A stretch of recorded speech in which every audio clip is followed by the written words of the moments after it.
Indore police को लंबे समय से सूचना मिल रही थी कि अमेज़न और फ्लिपकार्ट पर धोखाधड़ी की घटनाएं लगातार सामने आ रही थी, जिसे लेकर पुलिस द्वारा टीम गठित की गई थी। इस दौरान 2 आरोपी पुलिस के हत्थे चढ़ गए, जिन्होंने पूछताछ में कई चौंकाने वाले खुलासे किए। पुलिस के मुताबिक आरोपी वसीम अकरम अमेज़न और फ्लिपकार्ट जैसी ई-कॉमर्स वेबसाइट पर ऑनलाइन महंगे फोन ऑर्डर करता था, जिसका पेमेंट ऑनलाइन कर देता था। जब असली मोबाइल फोन डिलीवर हो जाता था तो आरोपी डिलीवरी बॉक्स में से असली महंगा मोबाइल फोन निकालकर उसी के जैसा नकली या फर्स्ट कॉपी या चाइना मेड नकली मोबाइल फोन पैक करके ई-कॉमर्स वेबसाइट पर यह कहकर वापस देता था कि वह फोन नकली डिलीवर हुआ है, इसलिए नहीं खरीदना है। जबकि वापस नकली मोबाइल फोन की पैकिंग करते वक्त आरोपी उस नकली फोन पर धोखाधड़ी पूर्वक वही EMI नंबर सॉफ्टवेयर की मदद से चढ़ा देता था, जो असली मोबाइल फोन पर लिखकर आया होता था। आज पुलिस को एक बड़ी सफलता मिली है, जिसमें एक ऐसे गिरोह का खुलासा किया गया है जो कि ई-कॉमर्स के बढ़ते हुए बाजार को प्रभावित करने के लिए और जो भी उसमें आम आदमी है उसको धोखा देने के लिए इस तरह के सॉफ्टवेयर का उपयोग कर रहे थे। इसमें अगर हम देखें तो समान तौर पे एक पुलिस को सूचना मिली थी, जिसमें बार बार इंदौर के कुछ व्यक्तियों के द्वारा बड़ी संख्या में मोबाइल के ऑर्डर्स दिए जा रहे थे।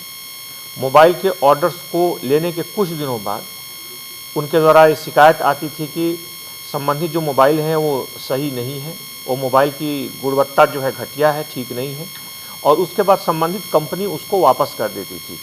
ऐसा बड़े पैमाने पर हो रहा था।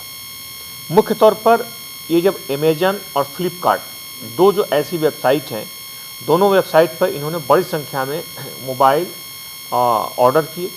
उन्हें अधिकांश मोबाइल्स की जो प्राइस होती थी, जो कीमत होती थी, 1 लाख रुपये से ज़्यादा की होती थी।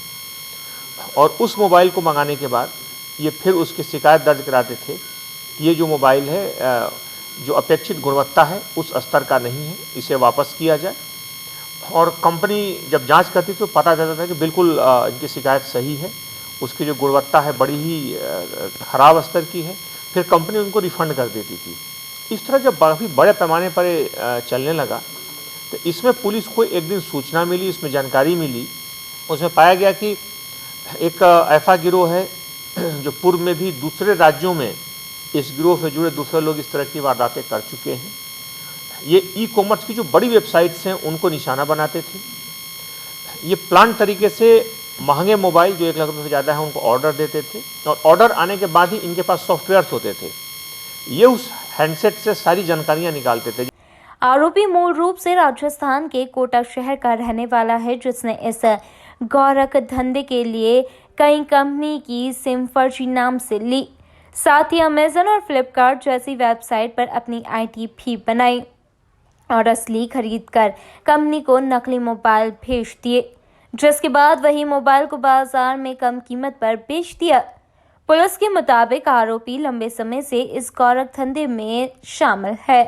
पकड़े गए आरोपियों से पुलिस ने 10 से अधिक महंगे मोबाइल बरामद किए हैं।